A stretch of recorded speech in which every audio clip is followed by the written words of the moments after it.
ব্যক্তিদের সকল ভুল ত্রুটি পাপাচার তার জন্য ক্ষমা করে দেওয়া হবে। আল্লাহ তাআলা তো প্রতি রাতেই হাজারো লক্ষ কোটি দান নিয়ে বসেন। একজন নারী তার ঘরের গভীরে থাকা অবস্থায় আল্লাহর যত নৈকট্য পাবে, সে পার্শ্ববর্তী মসজিদে গেলেও এত বড় নৈকট্য পাবে না।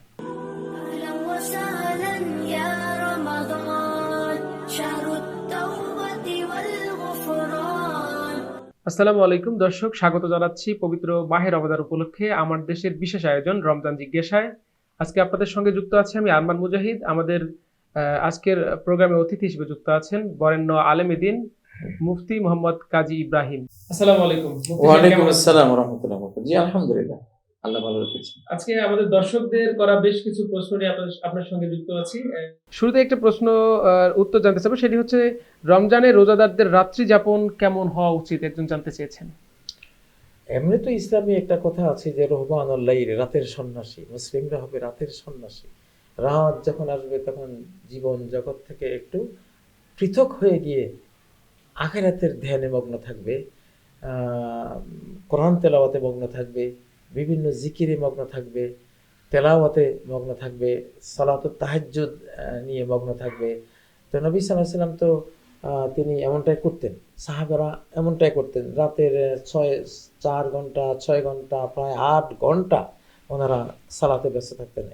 আসলে মুসলিমদের রাতটা পুরোটাই আধ্যাত্মিক প্রায়, যদিও এখানে সংসার কর্ম, জীবন কর্ম সেটারও একটা অপশন তো আছে, যেটাতে আমরা করি, কিন্তু বেশিরভাগ রাতটাকে কাজে লাগাতে হবে আল্লাহর সাথে সম্পর্ক দৃঢ়করণে এবং পারলৌকিক নাজাত মুক্তি এগুলি যাতে আমরা পেতে পারি। রাতের শুনশান নিঝুম পরিবেশটা আল্লাহ দিয়েছেন। আসলে প্রত্যেক বন্ধু তার বন্ধুর সাথে একটা নিঝুম সময়ে থাকতে চায়। তো আমরা আল্লাহকে যদি ভালোবাসি, রাতের সেই শুনশান পরিবেশেই তো আল্লাহর সাথে আমাদের মনের ভাব, ওনার সাথে আমাদের ভালোবাসা, বা উনি আমাদেরকে কি দিবেন, আমরা তার থেকে কি নেব। আসলে আধ্যাত্মিক এই রাতগুলি, এটাই তো পৃথিবীতে সকল নবীদের উন্নয়নের মূল চাবিকাঠি ছিল। সকল আল্লাহর ওলি আউলিয়া বন্ধু যারা ছিল, সবাই রাতের আহাজারি, রাতের তাসবিহ, রাতের সালাত তেলাওয়াত, রাতের দীর্ঘ জিকির আজকার দিয়ে কিন্তু জীবনে কিছু পেয়েছেন। যারাই পেয়েছেন, যারাই বড় হয়েছেন, নবী রাসূল থেকে শুরু করে ওলি আউলিয়া থেকে শুরু করে, আসলে এটা কোরআন আল্লাহ বলেছেন অবিল আসহারি হুম ইস্তাগফিরুন কানু কলিলাম মিনাল লাইলি মা ইয়াহজাউন। রাত্রে সামান্যই তারা ঘুমাতো, একটু ঘুমিয়ে আবার উঠে সালাত শুরু করে দেয়, একটু তেলাওয়াত নিয়ে বসে, একটু জিকির নিয়ে বসে। রাতটা তো আসলে সাংঘাতিক একটা আধ্যাত্মিক সময়। তো আল্লাহ তাআলা প্রত্যেক রাতের শেষ প্রহরে, তৃতীয় প্রহরে তিনি প্রথম আকাশে চলে আসেন। প্রথম আকাশে এসে তিনি আহ্বান করেন, আছো কি কেউ আমার কাছে দোয়া করবে, আমি তার দোয়ায় সাড়া দিব। আছো কি কেউ হাল মিন সাইলিন ইয়াসআলুনি ফাউতিয়াহু, কেউ ভিক্ষা করবে, কিছু আমার কাছে কোনো রিজিক চাইবে, আমি তাকে রিজিক দেব। আছো কি কেউ হালমিন মুস্তাগফিরিন, যে গুনার ক্ষমা চাইবে, আমি তাকে গুনাহ ক্ষমা করবে। এইভাবে আল্লাহ তাআলা বিভিন্ন আহ্বান জানান। একটা রুগী, তুমি যদি শেফা চাও, আমি তোমাকে এখন দেওয়ার জন্য এসে তুমি শেফাটা নিয়ে নিতে পারো। আসলে তো ধরেন একজন ধনী মানুষ, আমি তার কাছে গিয়ে তার অলস মুহূর্তে তার থেকে কিছু নেওয়া। আরেকটা হলো সে যখন বস্তায় বস্তায় টাকা নিয়ে বসছে যে তোমরা আসো, ওই সময় যদি কেউ যায়, কোনো ফকির যায়, তাহলে কত বড় দানটা সে পাবে। তো আল্লাহ তাআলা তো প্রতি রাতেই হাজারো লক্ষ কোটি দান নিয়ে বসেন। তিনি অপেক্ষায় থাকেন আমার বান্দারা তোমরা নাও, কারণ তোমাদের তো আমি ছাড়া কেউ নেই। তো এই জন্য রমাদানিক রাতগুলোকে আসলে এইভাবেই কাটাতে হবে যে যেন আমি রাতের সন্ন্যাসী, রাতের বৈরাগী, রাতের সংসার থেকে আমি যেন কোনো ঘর সংসার নাই, এরকমভাবে আমি রমাদানিক রাতগুলোকে, বিশেষ করে শেষ দশকের রাতগুলোকে আমার কাটানো উচিত। যে রাত্রির কারণে রমজান এত মহিমান্বিত, লাইলাতুল কদর, সেটি বোঝার কোনো আলামত আছে কিনা একজন জানতে চেয়েছেন। কোন রাত্রি সেটি? সেটি বুঝার আসলে কিছু আলামত আছে। যেমন সূরা কদরে আল্লাহ বলেছেন সালামুন, দেখবো যে একটা প্রশান্তিময় রাত, খুব বেশি গরমও লাগবে না, খুব বেশি ঠান্ডাও না, ঝড় বাদল সেরকমও নাই। এটা একটা শান্তিময় রাত। যারা আধ্যাত্মিক জিনিসগুলো বুঝেন তারা কিন্তু টের পান। মার্কিন নাসা বিজ্ঞানীরা সম্মত বলেছে যে আমরা বছরে একটা রাত দেখি, এই রাতে কোনো উল্কা পতন হয় না, সেলিং হয় না, আকাশ থেকে শেল মারা হয় না। তো কোরআন তো বলছে যে শেলতে মারা হয় শয়তানদেরকে। তো কদরের রাতে কোনো, যেহেতু শান্তির রাত, আকাশ থেকে সেলিং বন্ধ থাকে, নাসা বিজ্ঞানীরা রেকর্ড করেছে। তো এটা আবার তারা যখন টের পেয়েছে যে এই রাতটা কদরের রাত, প্রতি বছর একবার আসে, তখন তারা এটা লুকিয়ে ফেলেছে। তো একজন মুসলিম বিজ্ঞানী এটা জানতে পেরে উনি আবার ফাঁস করে দিয়েছেন, জানিয়ে দিয়েছেন। তো আসলে কদরের রাত শেষে যে সূর্যটা উঠে পরের দিন, তার তীব্র কোনো কিরণ ছটা থাকে না, মানে এক ধরনের একটু শান্তিপূর্ণ তীব্র যেই একটা ঝাঁঝালো কিরণমালা সে বিকিরণ করে, ওইটা করে না। একটু মানে শান্ত তাকে দেখায়, স্নিগ্ধ দেখায়। আর সেই রাতের ব্যাপারে, রাতটিও খুব একটা মানে এরকম রাত হয় যে রাতটা খুব আধ্যাত্মিকভাবে বোঝা যায় যে এই রাতটি খুবই উত্তম একটি রাত, সুন্দর একটি রাত। এক ধরনের মানে অজানা আলোর আভা ফুটে থাকে ওই রাতের মধ্যে, ফেরেশতাদের কোটি কোটি কোটি ফেরেশতাদের কারণে এমনটা হয়। তো এটা এটা এটা বোঝা যায় আর কি। এই মহিমান্বিত রাতে কোন আমলগুলো বেশি করা উচিত একজন জানতে চেয়েছেন। এটা তো নবীজি বলেছেন, মান কামা লাইলাতুল কদর, কিয়ামুল লাইল, কদরের রাত পুরো রাতে কেউ সালাতে দাঁড়ায়, যত পারে সে সালাত পড়বে, বা একবারে 6, 7, 8 ঘন্টা সালাত পড়লো, সর্বোচ্চ আমল হলো সালাত। সালাতের চেয়ে বেশি উত্তম কোনো আমল তো ইসলামে নাই।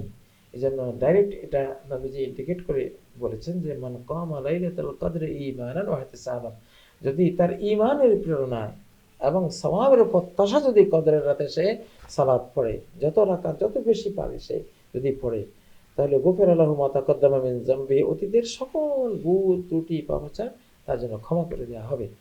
তো এই আমলটা সর্বোত্তম। তার পাশাপাশি জিকির, ইস্তেগফার, তেলাওয়াত এবং দান, সাদাকা, সবই যত রকমের ভালো কাজ আছে রাতের বেলায় করা যায় যেগুলো, সেগুলো আমরা করবো ইনশাল্লাহ, করা উচিত আমাদের।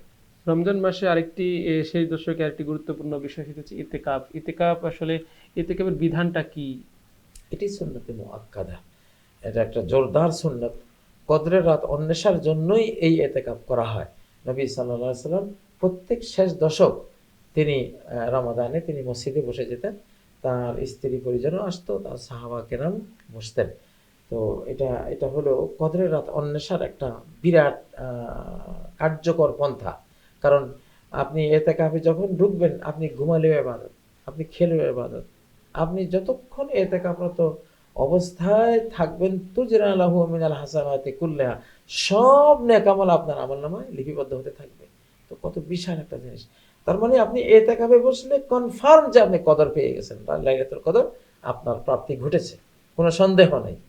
কাছাকাছি আরেকটি প্রশ্ন, সেটি হচ্ছে মেয়েরা কি নিজ গৃহে ইতিকাফ করতে পারবে কিনা? আসলে ইতিকাফের জন্য তো বিধান হলো মসজিদে ইতিকাফ করতে হবে, নিজ গৃহে ইতিকাফের আসলে এরকম বিধান নাই। তবে কেউ যদি নিজ গৃহে ধ্যানে থাকেন, জিকিরে থাকেন, সেটা হলো আলাদা জিনিস, তিনি সব পাবেন। নারীরা বিশেষ করে ওলান তাকুনা আকরাবা মিনহা মির রাব্বিহা ওয়া হিয়া ফি কারি দারিহা, একজন নারী তার ঘরের গভীরে থাকা অবস্থায় আল্লাহর যত নৈকট্য পাবে, সে পার্শ্ববর্তী মসজিদে গেলেও এত বড় নৈকট্য পাবে না। আল্লাহ চান যে তুমি ঘরের পৃথিবীটা, মানুষের মানব জীবনের বাইরের জগৎ আর ভিতরের জগৎ, অর্ধেকটা হলো ভিতরের জগৎ, আমি সেন্সিটিভ, সবচেয়ে মানুষের গুরুত্বপূর্ণ জীবনের পার্ট হলো ঘরোয়া জীবনটা। আজকে ঘরগুলো উজাড় হয়ে গেছে, কারণ মায়েরা চলে গেছে বাইরে, ঘরের শিশুরা এতিম, কেউ নেই, শিশুদেরকে একটা গৃহ পরিচারিকার কাছে রেখে চলে গেলেন। তো কি শিখবে সেই এই পরিচারিকার কাছে? তো এই এই এই সমস্যাটা হয়েছে এখন। যাই হোক, ইসলাম বলে নারী জাতি তার হলো মানব জাতির গৃহ জগৎটা, যেটা জীবনের অর্ধেক, এটার সে পরিচালিকা, এটার সে রূপকার, এটার সে রক্ষা করবে। আল্লাহ তাকে কিয়ামতের ময়দানে এটাই জিজ্ঞাসা করা হবে, স্বামীর ঘরটা তুমি কি করেছো, কিভাবে তুমি হেফাজত করেছো, রক্ষা করেছো, সাজিয়েছো, কি শিখিয়েছো সেখানে, কিভাবে কন্ট্রোল করেছো, এটা নিয়ে তাকে প্রশ্ন করা হবে, বাহির নিয়ে তাকে প্রশ্ন করা হবে না। রমজানের শেষ দিকে যেটা হয়ে থাকে যে যারা তারাবি পড়ান তাদেরকে একটু সম্মানী দেওয়া হয়ে থাকে অনেক মসজিদেই। একজন জানতে চেয়েছেন যে তারাবির বিনিময়ে সম্মানী নেওয়ার বিধান আছে কিনা ইসলামে। এটা আসলে যার যার ব্যক্তিগত ব্যাপার। যেন আমরা সাধারণত তারাবি পড়ালে আমরা বিনিময়টা নেই না, কারণ এটা একটা আমার আবেগের বিষয়, পড়েছি আল্লাহর জন্য। কিন্তু কেউ কেউ যদি একজন ইমাম আহ, টাকার জন্য তিনি তারাবি পড়ান নাই, পড়িয়েছেন আল্লাহর জন্য।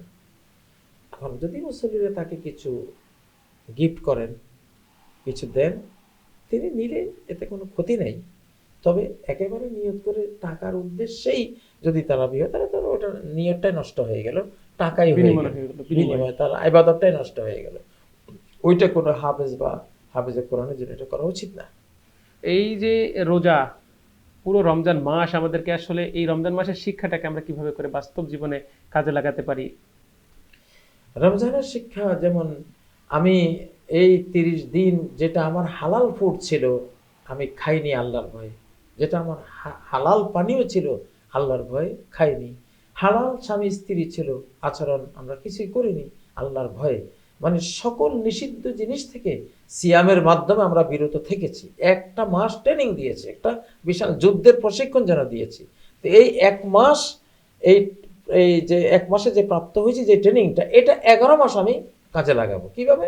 যে কোনো হারাম, কোনো অবৈধ ইলিগাল না কোনো খাবার মুখে নেব, ইলিগেল কোনো পানি মুখে নেব না, ইলিগেল কোনো সেক্স জগতে আমি পা বাড়াবো না, ইলিগেল কোনো রুজি রোজগার উপার্জন আমি আমি করব না, ইলিগেল কোনো কথা, মিথ্যা কথা কোনো কিছুই আমি আমি আমি করব না।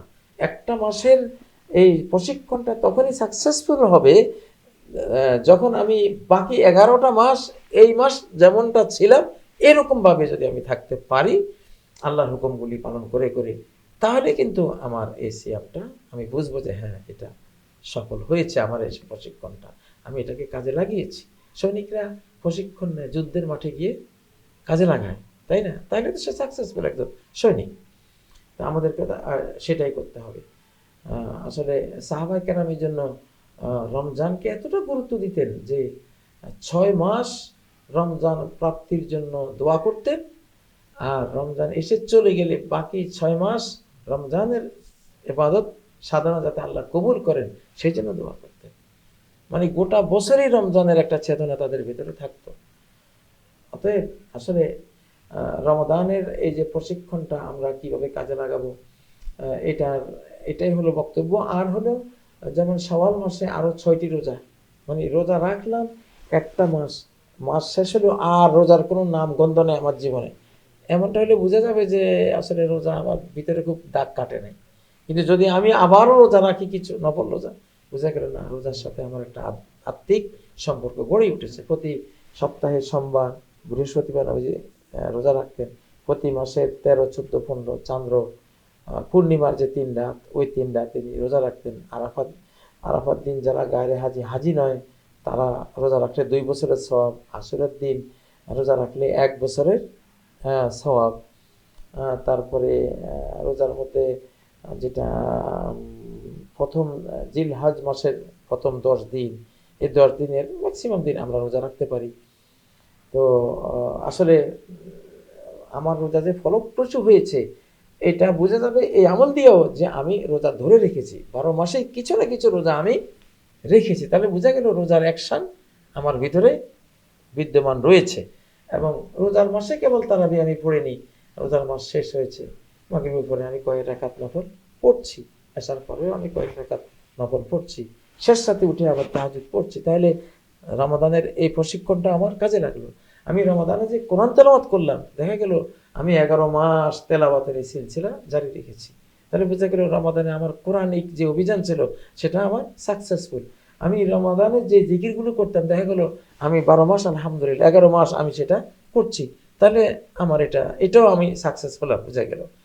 তো আসলে রমদানের একটা দিক যদি আমরা দেখি, আমাদের 11 মাস ওই দিকগুলো আমাদের জীবনে প্রস্ফুটিত আছে, বহাল আছে, আমরা চলতে পাচ্ছি, এবং আল্লাহর সাথে সেই আমাদের হৃদয়ের ভালোবাসাও সেই অটুট রয়েছে। তাইলে তো বুঝবো যে হ্যাঁ আমার রমাদান আলহামদুলিল্লাহ সফল হয়েছে। সম্মানিত মুফতি সাহেব, আপনার গুরুত্বপূর্ণ সময় থেকে আমাদেরকে সময় দেওয়ার জন্য ধন্যবাদ। দর্শক, আজ এই পর্যন্তই। আপনাদের জিজ্ঞাসাগুলো আমাদের কমেন্ট বক্সে করুন, আমরা আপনাদের প্রশ্নগুলোর উত্তর দেওয়ার চেষ্টা করব। সবাই ভালো থাকুন, সুস্থ থাকুন, আমার দেশের সঙ্গে থাকুন। আল্লাহ হাফিজ।